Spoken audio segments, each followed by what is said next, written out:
but tumekaa na daktari wakili Adrian Kamotho na tunaona ni vizuri atuanzishie hii session.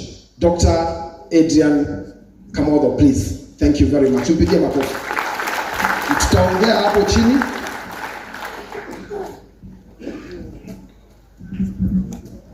Bwana asifiwe. Nipungie mkono tafadhali kwa heshima. Mungu ni mwema na kila wakati. Asante sana waziri, na nichukue nafasi hii nishukuru sana awakalaji na wageni wetu wote ambao mko hapa, ambao mkuja kushiriki nasi na kutufariji. Tumeshukuru sana. Nitukenete muno ni undu wanyu guka na gutunyitira as we celebrate the life of a great man. As you can see, Mzee has lived for 100 years. The record we have is that he was born in 1924 in December. No one was able to produce the date, the specific date, ile siku yenyewe ambayo ilikuwa siku ya kwanza ama siku gani, lakini tunajua amepata kuishi miaka 100. Amekaa kwa muda, mimi nimekaa na yeye kwa muda wa miaka 44. Si hata mimi nimejaribu. Unaona bado ninamkaribia. Unaona songa. Alafu nimekuwa nikiangalia life history yake kulingana na vile mingi elezewa, kwa sababu sikuwepo wakati alikuwa anaanzisha maisha yake. Kwa hivyo mara mingi nimekuwa nikihoji watu mbalimbali kuwauliza imekuwaje maneno ya my dad, imekuwa ikienda namna gani, na nimepata ripoti mingi. Ya kwanza nikapata kujua alianza kwa kufanya kazi aina mingi pande huko Rift Valley, na yeye mwenyewe akaniambia kwa nini alitoroka huko. Aliniambia yeye alikuwa anaongoza kikosi ya Mau Mau. Sasa ilipozidi maji, ilipozidi unga huko, akatoroka akakuja huko na akabaki hapa, na ametulea akiwa hapa na amejiinua akiwa hapa, na maisha yake imekuwa very productive. Ni muturire ukoretwo wina maciaro maigi muno. Nikiangalia historia yake naona mzee baba yangu, kulingana na history, alioa mwaka gani? Kulingana na hiyo record uko nayo hapo, alioa 1970, si ndio? Na alizaliwa mwaka gani? 1924. Alioa akiwa na miaka ngapi? Piga hesabu. Hatuna haraka, siku ya mzee. Piga hesabu. 46. Alioa akiwa na miaka 46.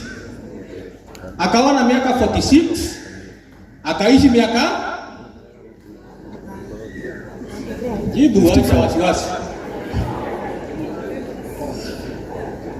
Akawa na miaka 46, akaishi miaka 100. Ndio. Si uko na kitabu tunafanya hesabu hapa. Nikimala utoreka. Ada miaka 46 akihikania. Kawa akiwa na miaka 46, akaishi miaka 100. Uliza mwenzako, wewe ulioa ukiwa na miaka ngapi?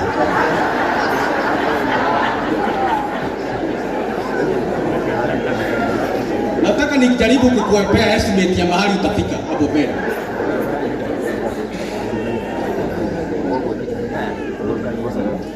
Akawa 1946. Kulingana na ile record uko nayo, alikuwa na watoto wangapi ambao wamesajiliwa hapo? Watoto 10. Na alioa akiwa na miaka, na wewe umeoa ukiwa na miaka 20, uko na wangapi?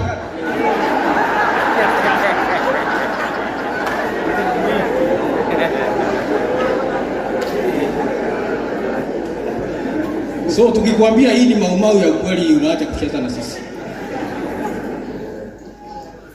So mzee was a great man. He raised us in a fantastic way. He went out of his way kufanya lile lote lijewezekana tusaidike. Alijitolea mpaka kwa uzee wake. Ona na miaka 89 no amukora agisheha agika maundu mangi ogetha atigirire nierugamire we mwene, amejisimamia yeye mwenyewe na pia ameweza kutusimamia. He was an extraordinary man. It has been said that he was a teacher, and indeed he was. So he would teach me at home, and then when he comes to school, we come to school, I fight him again. I was not didn't find that to be a convenient approach. Sikuwa nataka anisomeshe huku, nilikuwa nataka tupangane huko. Kwa sababu akikuja huku shule, sasa anatoa ile crown ya dad, anaweka ya mwalimu. So kama kuna kesi zinakuja huko za homework assignment nini, ninakipata. Nakumbuka wakati tulikuwa tunaibishwa hizi nyimbo za sijui mwalimu saa 9 saa nini, kuna mwimbo wengine ilikuwa hatari, tulikuwa tunaimbishwa nao walimu wa kitambo, na ninaona wengi wako hapa na ninashukuru sana, lakini walituchapa sana. Kuna wimbo ilikuwa inaibwa, mwalimu hora na uthomithie wega, mwalimu hora na uthomithie wega. Mwalimu akishamwimbisha hivyo, ujue sasa kifo kimekaribia.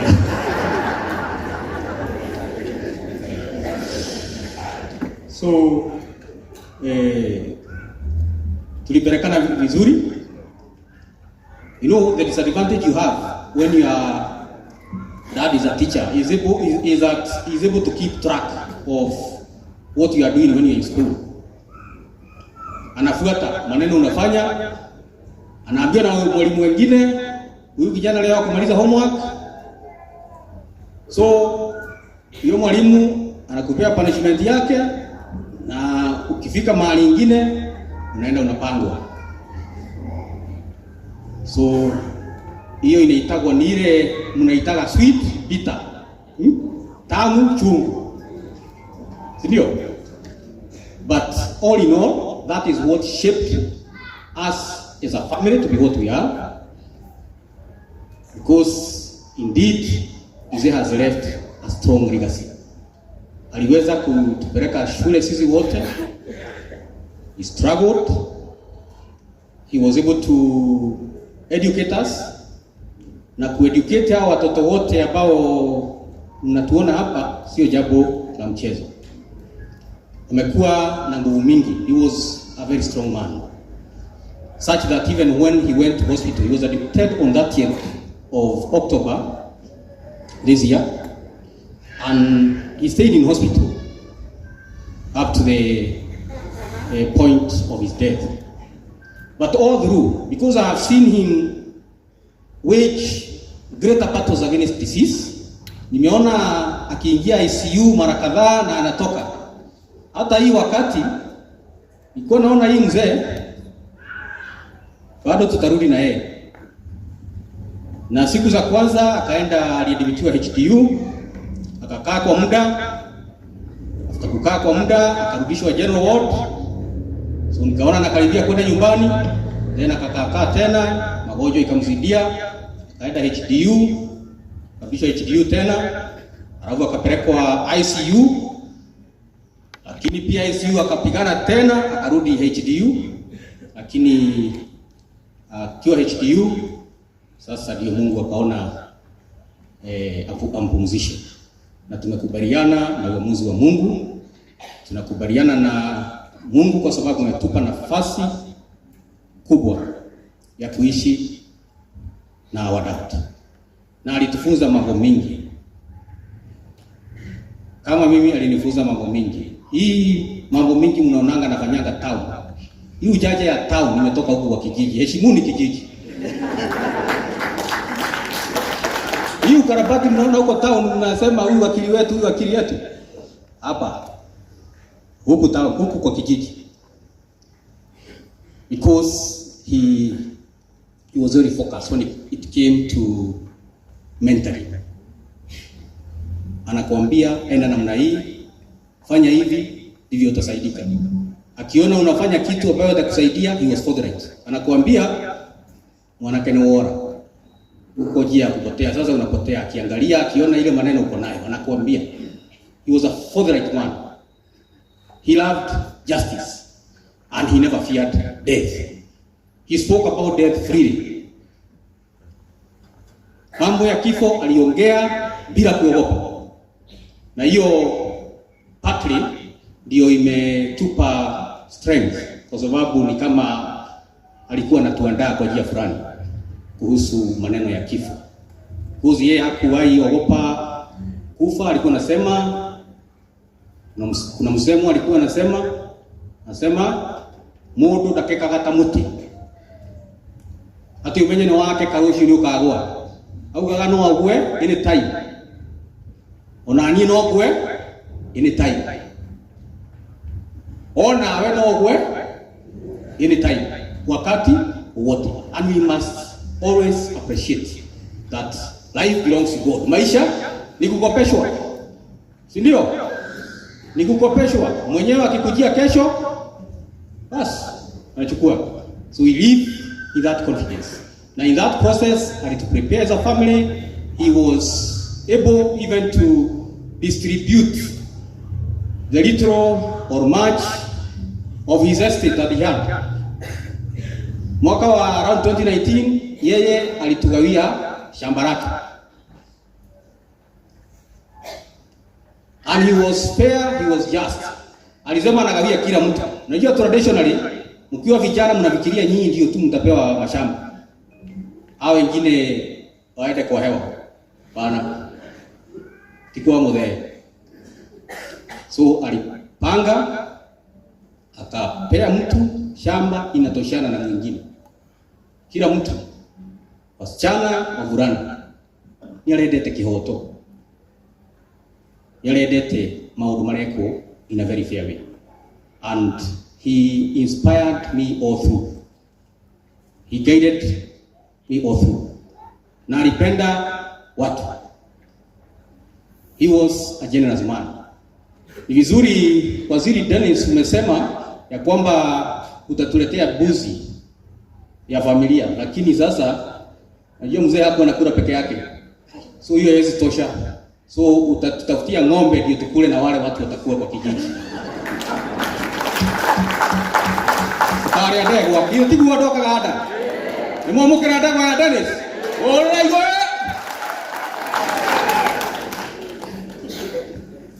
Mudhe ndari ukari. He was a generous man. And he taught me.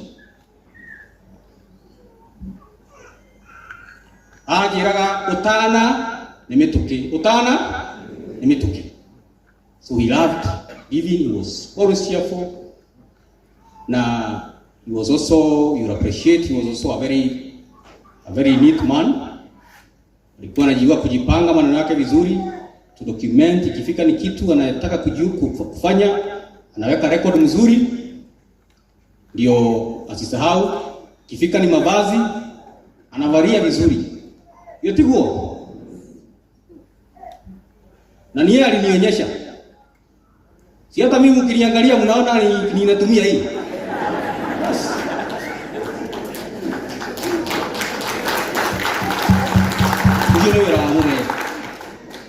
My father did it for me. And he did it for every one of us. Alitupenda sana na alipenda kufuata maneno ya nchi, vile maneno tunafanya, vile inafanyika.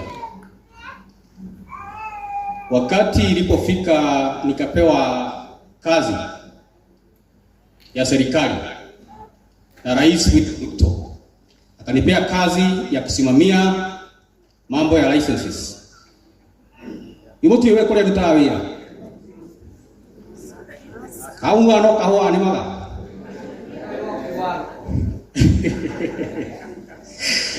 Yes, ninasimamia idara ya serikali inaitwa Transport Licensing Appeals Board kama mwenyekiti. Wakati nilipewa hiyo kazi na Mheshimiwa Rais, aliniita akaniambia, huyo mtu amekuheshimu. Amekupea heshima na ameheshimu hii eneo yetu. Akaniambia kutoka wakati wa independence, na anajua yote kwa sababu amekuwa, unajua miaka yake. Akaniambia hii eneo haijawahi kuwa na chairman wa parastatal. Hiyo miaka yote. Halafu pia akaniambia hiyo kazi ufanye, usaidie watu. Na nikasikia. So vile niliingia hapo, hii bodi inasimamia maneno ya licenses, magari, matatu, SACCOS na hiyo maneno yote. Wakati niliingia hapo nikapata matatus SACCO zilikuwa na shida mingi sana, magari ya abiria. Na unajua huku kwetu kuna magari mingi. Nikapata gari moja ikifanya makosa, SACCO mzima inasimamishwa. Ile kwa Kikuyu anasema akemia kemo ciamia ciothe. Iya kile gitamite, yake miatia na gitikumite. So mimi nikasema hiyo hapana. Kama kuna gari iko na makosa, deal nayo peke yake. Lakini maneno ya kusimamisha SACCO mzima, hiyo iliisha. Nilimaliza. Kwa sababu ya busara ya mzee. Na sasa pia tumedeal na maneno, unaona tumepunguza maneno ya accident because tulisema maneno ya licensing inspection ikuwe continuous. Sio wakati accident inafanyika then kunafanyika mambo mingi. So amenifunza maneno mingi na alimpenda sana Rais William Ruto. Alimpenda hata akiwa hospitali, alikuwa ananiambia nikipona nitaenda kumuona. Alimpenda sana.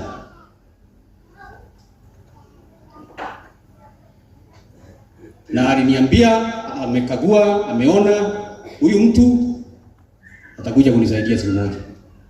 Bado wakati tulikuwa tunafanya campaign, na ni kama nimesaidika. Unajua wakili wangapi wa rais? Hakujawahi kuwa na wakili wa rais kwa hii mlima yote ya Kenya, ametoka eneo hili.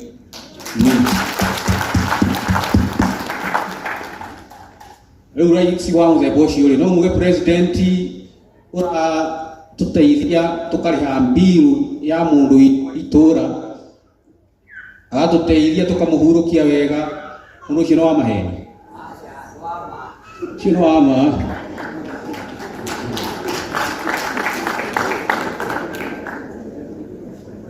so ninataka ni kamilisha kwa sababu maneno ambayo baba yangu alinipea ni mingi na siwezi maliza yote, na ninajua tuko na viongozi wengi hapa ambao wamekuja kuleta rabirazi zao.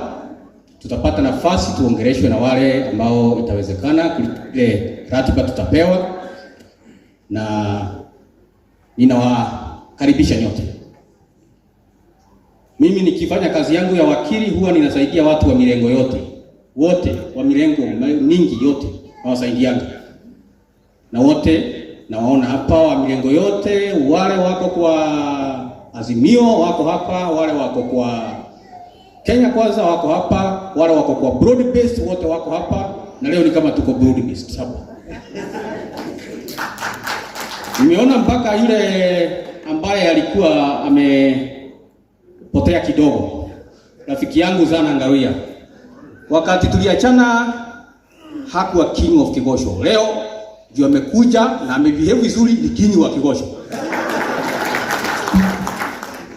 So tunakupenda sana Ngaruya, na wote ambao umekuja mpokee shukrani zetu kwa kusimama nasi. Ningeomba kwa kifupi tuweze kuja hapa kama familia tuimbe wimbo moja halafu nitaketi.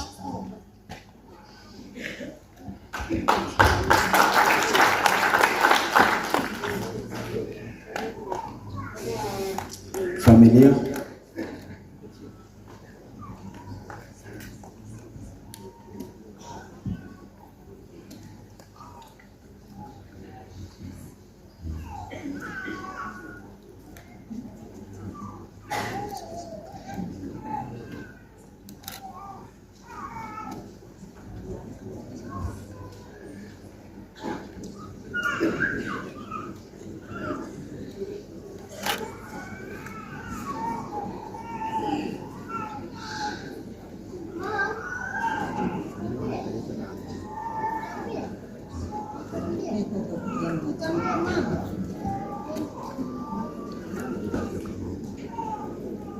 so tukiwa tayari tunaweza endelea.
Kaga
sana.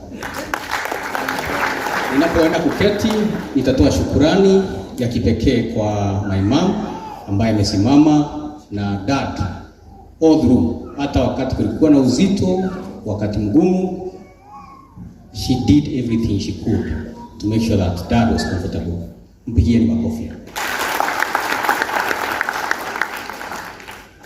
Asanteni sana.